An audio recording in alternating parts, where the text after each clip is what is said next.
जीवन के पतझड़ का अंत एक कहानी। दुल्हन के लाल जोड़े में सजी सुषमा कितनी सुंदर लग रही थी। समीर फिर सुषमा का घूंघट उठाकर उसे आत्मविभोर हो देखने लगा। सुषमा उसे इस तरह गौर से देखने पर बोली, क्या देख रहे हो? तुम्हें, जो आज पहले मेरी नहीं थी। पता है सुषमा, पहली बार मैंने जब तुम्हें देखा था तभी मुझे लगा कि तुम्हें मेरे जीवन की तलवार हो, और अगर तुम मुझे नहीं मिली तो शायद मेरा जीवन अधूरा होता। शायद 40 साल के कठिन संघर्ष का अंत हुआ था। सुषमा और समीर दोनों खुश थे, बहुत खुश। एक दूसरे को पाकर उन्हें दुनिया की तमाम खुशियां नसीब हो गई थी। प्यार और खुशी में दिन कितनी जल्दी बीत जाते हैं पता ही नहीं चलता। देखते ही देखते 1 साल बीत गया और आज सुषमा की शादी की पहली सालगिरह थी। दोनों के दोस्तों के साथ उनके घर वाले भी शादी की सालगिरह पर आए थे। घर में अच्छी खासी रौनक थी। घर आंगन बिजली की रोशनी से ऐसा सजा था जैसे घर में शादी हो। सुषमा के घर वालों ने जब यह साजो श्रृंगार देखा तो उनका मुंह खुला का खुला रह गया, और छोटी बहन जया अपनी माँ से बोली, माँ, दीदी को इतना सब कुछ करने की क्या ज़रूरत थी? अरे शादी की सालगिरह है, कोई दीदी की शादी तो नहीं। सुषमा की माँ बोली, हमें क्या, पैसा उन दोनों का है, जैसा चाहे वैसा खर्च करे। शादी की पहली सालगिरह बड़ी धूमधाम से मनी। जब सभी लोग चले गए तब सुषमा ने अपनी माँ से आकर पूछा, माँ, तुम खुश तो हो ना अपनी बेटी का यह सुख देखकर? हाँ, खुश तो हूँ बेटी, तेरा जीवन तो सुखमय हो गया, पर प्रिया और सचिन के बारे में सोचकर रोना आता है। उन दोनों बिन बाप के बच्चों का क्या होगा? माँ, तुम ऐसा क्यों सोचती हो? मैं हूँ ना उन दोनों को देखने वाली। तुम्हारे दामाद जी भी बहुत अच्छे हैं, मैं जैसा कहती हूँ वैसा ही करते हैं। जब मैंने एक बहन की शादी कर दी तो दूसरी की भी कर दूंगी। और हाँ, सचिन की भी तो अब इंजीनियरिंग की पढ़ाई पूरी हो गई है। हाँ, पूरी तो हो गई है, लेकिन कहीं नौकरी लगे तब ना। माँ, तुम घबराओ नहीं, हम कोशिश करेंगे कि उसकी नौकरी जल्दी लग जाए। सुषमा, हमें तो बस एक तेरा ही सहारा है बेटी। जब तू हमें छोड़कर चली आई तो हम अपने आप को अनाथ समझने लगे हैं। अभी सुषमा और माँ बातें कर ही रहे थे कि समीर आ गया। वह हंसते हुए बोला, क्यों सुषमा, आज माँ आ गई तो मुझे भूल गई? मैं कब से तुम्हारा खाने पर इंतजार कर रहा हूँ। माँ की ओर देखकर सुषमा बोली, माँ, अब तुम सो जाओ, रात काफ़ी बीत गई है, हम भी खाना खा कर सोएंगे, सुबह हमें कॉलेज जाना है। सुषमा जब कमरे में आई तो समीर थाली सजाए उसका इंतजार कर रहा था। सुषमा, कितनी देर लगा दी आने में? यहाँ मैं तुम्हारे इंतजार में बैठा पागल हो रहा था। थोड़ी देर तुम और नहीं आती तो मेरा दम ही निकल जाता। समीर, आज के दिन तो ऐसी अशुभ बातें ना करो। ठीक है, अब हम शुभ शुभ ही बातें करेंगे। पहले तुम आओ तो मेरे पास। समीर, हमारी शादी को 1 साल बीत गया है, लेकिन तुम्हारा प्यार थोड़ा भी कम नहीं हुआ, बल्कि पहले से और अधिक बढ़ गया है। अब आप सो जाइए, सुबह मुझे कॉलेज जल्दी जाना है। सुषमा सुबह जल्दी तैयार हो गई और कॉलेज जाते समय माँ से बोली, माँ, मैं दोपहर में आऊँगी, तुम जाना। नहीं सुषमा, मैं भी अभी निकलूँगी, पर तुझसे एक बात कहनी थी। हाँ माँ, बोलो।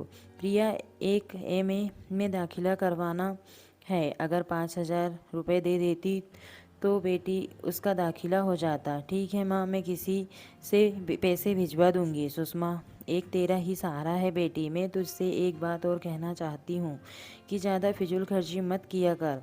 माँ, तुम्हें तो पता है कि मैंने बचपन से 1 साल पहले तक कितना संघर्ष किया है। जब पिताजी का साया हमारे सिर से उठ गया था तब से ही मैंने घर चलाने, खुद पढ़ने और भाई बहनों को पढ़ाने के लिए क्या क्या नहीं किया। अब क्या मैं अपनी खुशी के लिए इतना भी नहीं कर सकती? मैं ऐसा तो नहीं कह रही हूँ, फिर भी पैसे बचाकर चल, हमें भी तो देखने वाला कोई नहीं है। आज सुबह ही जया का फ़ोन आया कि दीदी, आज मंटू का जन्मदिन है, तुम और जिया जी ज़रूर आना। हाँ, आऊँगी। और हाँ दीदी, एक बात तुमसे कहनी थी। तुमने खुशी अपनी दोस्त की शादी में जो साड़ी पहनी थी वह बहुत सुंदर लग रही थी। दीदी, मेरे लिए भी एक वैसी ही साड़ी लेती आना प्लीज़। ठीक है, बाज़ार जाऊंगी तो देखूंगी। दीदी, बुरा ना मानो तो एक बात कहूँ? हाँ बोलो। तुम अपनी वाली साड़ी मुझे दे दो। जया, वह तुम्हारे जिया जी की पसंद की साड़ी है तो क्या हुआ? अब तुम्हारी उम्र तो वैसी चमक दमक वाली साड़ी पहनने की नहीं है। जया, मेरी उम्र को क्या हुआ है? मैं तुमसे 5 साल ही तो बड़ी हूँ। यह सुनते ही जया गुस्से में फ़ोन रख दिया और सुषमा फ़ोन का रिसीवर हाथ में लिए सोचने लगी थी, दुनिया कितनी स्वार्थी है, सब अपने बारे में ही सोचते हैं, चाहे वे मेरी माँ भाई बहन ही क्यों ना हो। मैंने सभी के लिए कितना कुछ किया और आज भी जिसे जो ज़रूरत होती है पूरी कर रही हूँ, फिर भी किसी को मेरी खुशी नहीं चाहती। जब मैंने शादी का फैसला लिया था तब भी घर वालों ने कितना विरोध किया था। कोई नहीं चाहता था कि मैं अपना घर बसाऊं। वहाँ तो बस समीर थे जिन्होंने मुझे अपने प्यार में इतना बांध लिया कि मैं उनके बगैर रहने की सोच भी नहीं सकती थी। सुषमा की आंखों में आंसू झिलमिलाने लगे थे। समीर पीछे से आकर बोले, सुषमा इतनी देर से आखिर किससे बातें हो रही है? जया का फ़ोन था। समीर, आज उसके बेटे का जन्मदिन है तो ठीक है, शाम को चलेंगे दावत खाने। और हाँ, तुम वह नीली वाली साड़ी शाम को पार्टी में पहनना। उस दिन जब तुमने वह साड़ी पहनी थी तो बहुत सुंदर लग रही थी। समीर, लेकिन वह साड़ी तो जया मांग रही है क्या? हाँ, वैसे मैंने उससे कहा दिया कि वह आपकी पसंद की साड़ी है, तुम पार्टी में जाने के लिए कोई और दूसरी साड़ी पहन लेना और वह साड़ी उसे दे देना। आखिर वह तुम्हारी बहन है। समीर, तुम कितने अच्छे हो। हाँ, वह तो मैं हूँ, लेकिन इतना भी अच्छा नहीं कि नाश्ते के बगैर कॉलेज जाने के लिए सोचूं।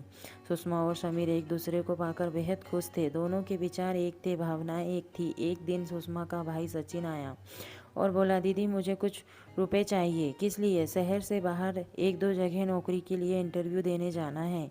कितने रुपए लगेंगे? 10,000 रुपये दे दो। इतने रुपए का क्या करोगे सचिन? दीदी, इंटरव्यू देने के लिए अच्छे कपड़े जूते भी तो चाहिए, मेरे पास अच्छे कपड़े नहीं हैं। सचिन, अभी मैं इतने रुपए नहीं दे सकती। तुम्हारे जीजा जी की बहुत इच्छा है कि हम शिमला जाए। शादी के बाद हम कहीं नहीं गए नहीं थे ना दीदी, तुम्हारी शादी हो गई, वही बहुत है। अब इस उम्र में घूमना टहलना ये सब बेकार के चोचले हैं। मुझे पैसे की ज़रूरत है, वह तो तुम दे नहीं सकती और यह फालतू का खर्च करने को तैयार हो। सचिन, क्या हम अपनी खुशी के लिए कुछ नहीं कर सकते? अरे इतने दिनों से तो मैं तुम लोगों के लिए ही करती आई हूँ, और जब अपनी खुशी के लिए अब करना चाहती हूँ तो बात बात पर तुम लोग मुझे मेरी उम्र का एहसास दिलाते हो। सचिन, प्यार की कोई उम्र नहीं होती, वह तो हर उम्र में हो सकता है। जब मैं खुश हूँ, समीर खुश है, तो तुम लोग क्यों दुखी हो? समीर उस दिन अचानक जिद कर बैठे कि सुषमा, आज मैं अपने ससुराल जाना चाहता हूँ। क्यों जी, क्या बात है? अरे आज छुट्टी है, तुम्हारे घर के सभी लोग घर पर ही होंगे, फिर जया भी तो आई होगी। और हाँ, नए मेहमान के आने की खुशखबरी अपने घर वालों को नहीं सुनाओगी? ठीक है, अगर तुम्हारी इच्छा है तो चलते हैं तुम्हारे ससुराल। सुषमा मुस्कुरा दी। सुषमा आज काफ़ी सज धज कर मायके आई थी। लाल रंग की साड़ी से मेल खाता ब्लाउज और उसी रंग की बड़ी सी बिंदी अपने माथे पर लगा रखी थी। उसने सोने के गहनों से अपने को सजा लिया था। माँ उसे देखकर मुस्कुरा दी। क्या बात है, आज तू बड़ी सज कर आई है। अभी सुषमा कुछ कहना चाह रही थी कि प्रिया बोली, बूढ़ी घोड़ी लाल लगाम।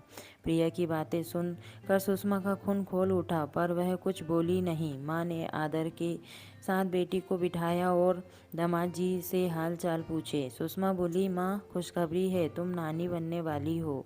माँ यह सुनकर बोली, चलो ठीक है, एक बच्चा हो जाए। फिर अपना दुखड़ा रोने लगी कि सचिन की नौकरी के लिए 50,000 रुपये चाहिए, बेटी अगर तुम दे देती तो। सुषमा बौखला उठी। माँ की बात बीच में काट कर बोली, माँ अब और नहीं, अब बहुत हो गया, मुझे जितना करना था कर दिया। अब सब बड़े हो गए हैं और वे अपनी जिम्मेदारी खुद उठा सकते हैं। मैं आखिर कब तक इस घर को देखती रहूँगी? मैं जब 12 साल की थी तब से ही तुम लोगों की जिम्मेदारी अपने कांधों पर ढो रही हूँ। रात रात भर जाग कर मैं एक एक पैसे के लिए काम करती थी, फिर सभी को इस योग्य बना दिया कि वे अपनी जिम्मेदारियाँ उठा सके। अब मेरा भी अपना परिवार है, पति है, और अब घर में एक नया और सदस्य भी आने वाला है। मैं अब तुम सबके लिए करते करते थक गई हूँ माँ। अब मैं जीना चाहती हूँ अपने लिए, अपने परिवार के लिए और अपनी खुशी के लिए।